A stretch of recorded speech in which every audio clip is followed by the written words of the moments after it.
तो आज हम बात करेंगे जामिया के BDS कोर्स के बारे में, बैचलर ऑफ डेंटल थेरेपी। सबसे पहले इसमें सीट्स देखते हैं। तो सीट्स जो हैं इसमें 50 सीट्स हैं आपकी, और जो इसकी फ़ीस है वो पर ईयर के हिसाब से है 39,925।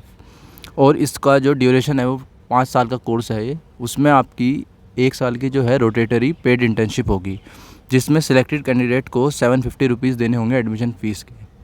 और एडिशनल फ़ीस भी हैं, जब आप 3rd ईयर में आएंगे BDS के, तो आपको हॉस्पिटल एफिलिएशन फ़ीस देनी होगी 1000, और ट्रांसपोर्टेशन चार्जेस होंगे 8500। तो ये आपका मतलब ये 5 साल का कोर्स है। इसमें 4 साल आपकी पढ़ाई चलेगी और 1 साल आपकी कंपलसरी पेड रोटेटरी इंटर्नशिप होगी। आगे का आपको मालिक बताएंगे। तो आइए जानते हैं इसके एलिजिबिलिटी क्राइटेरिया के बारे में कि कैसे आप इसमें एडमिशन ले सकते हैं। तो सबसे पहले ध्यान दीजिए इस बात पे कि जो एलिजिबिलिटी क्राइटेरिया है कि आपको नीट का एग्ज़ाम देना पड़ेगा।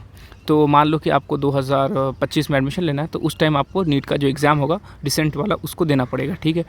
इसके अलावा क्या है कि आपको जामिया का अलग से कोई भी फॉर्म फिल करने की ज़रूरत नहीं है।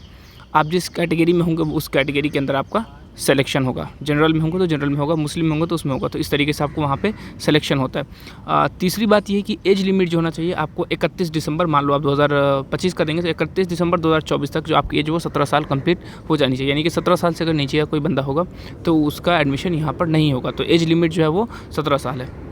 इसके अलावा जो NRI और जो फॉरेन स्टूडेंट है, इनके लिए अलग से कोई भी सीट रिज़र्व नहीं है BDS और BA के कोर्स में।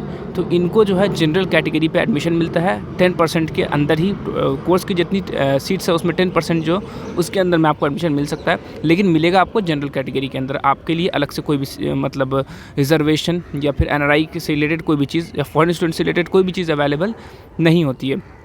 तो इस चीज़ को याद रखना है कि सबसे पहले जो आपको एंट्रेंस देना है NTA के द्वारा, जो कि नीट कराया जाता है। उसके बाद फिर आपका यहाँ पे जो भी काउंसलिंग होगा जो नंबर के हिसाब से, और फिर इस तरह से आपका सिलेक्शन होगा। कोई जामिया का फॉर्म फिल करने की कोई भी ज़रूरत नहीं है।